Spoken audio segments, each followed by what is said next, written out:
The first time I met Wayne, he was extremely driven, and he had a ton of energy, and highly competent, and extremely funny. Val is a tremendously warm-hearted, kind person. I don't think you could know a much better person. You and I talked one day on the phone, and you were kind of hitting a low point as a mom, and you said, not long ago I was dining with the president, now I'm cleaning up oatmeal off the floor. That was a bad day. Yeah, it was a bad day. That was a bad day. You remember the conversation we had when I told you that I didn't want to work as a permanent employee anymore, but I really thought I would do better long term doing my own thing. Mm-hmm. And so career, in many ways, for me, became first while you were maintaining the home fires. It required a lot of time. Sometimes money costs too much because you can't get those days back with your kids.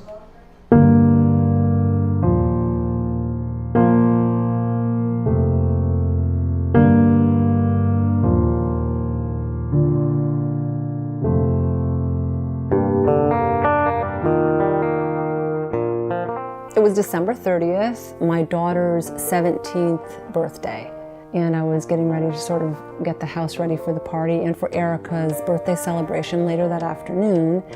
I thought perhaps I either had a touch of food poisoning or maybe was coming down with a stomach bug. And we heard a sort of loud thud upstairs. I said, let me go upstairs and check. Wayne was sort of draped over the electric piano that we had in one of the guest bedrooms. And I could tell he was struggling to stay upright. At that point, I really sort of lost touch with what was going on around me. He was not making any sense. He was making sounds, but not really anything intelligible. So I got closer to him and I saw his eyes were rolling. And I knew immediately he was having a stroke because the left side of his mouth drooped. I thought she was being a bit hysterical. I was just, had some stomach bug, and that was what was affecting my equilibrium. But she had seen the signs of a stroke. Lexi got a compress for Wayne's head, and I just kept telling Erica to make sure that they knew it was a stroke. And that was pretty much day one for me in terms of a bad journey.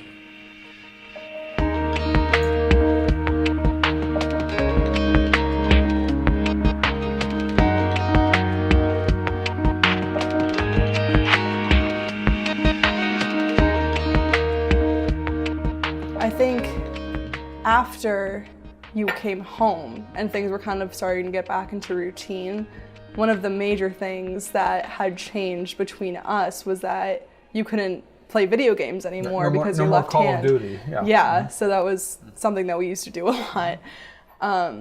What was the highest level we got to in zombies? Like 63 or something. The moments that I kind of felt like, oh, he's still the same, were kind of the moments that we would just kind of have random sarcastic banter, because I got my sarcasm from you, 100%. The business since 2014, when I had the stroke, has revenues, top line revenue has dropped about 90%.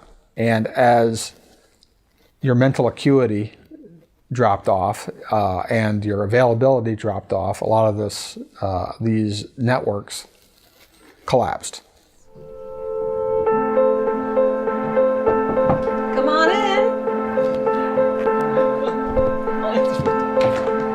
Hey! How are you?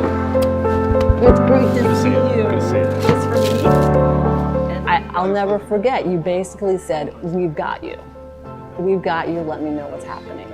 And at that moment, I was so relieved and so grateful that we had you and you were responsive. It just meant so much because you were my first call and you were the first man on board. We like to say it is peace of mind coverage. It's peace of mind that your totally peace of family can mind. live the lifestyle that they're currently accustomed to. If you think about your financial security, it's sort of like a stool on which you rest. And I said this was a leg that was missing. It's a piece of the pie, and a piece of the pie that many people neglect. And Wayne would always say, what could ever happen to me that I wouldn't be able to use my brain? And if somebody had asked me, is this going to happen to you? We would say, absolutely not. We've been so lucky. We've had the best life. We're doing everything right. And in a moment, it just all changed. Or might be using the drive toward the Caucasus as a feint to draw Russian reserves from the capital.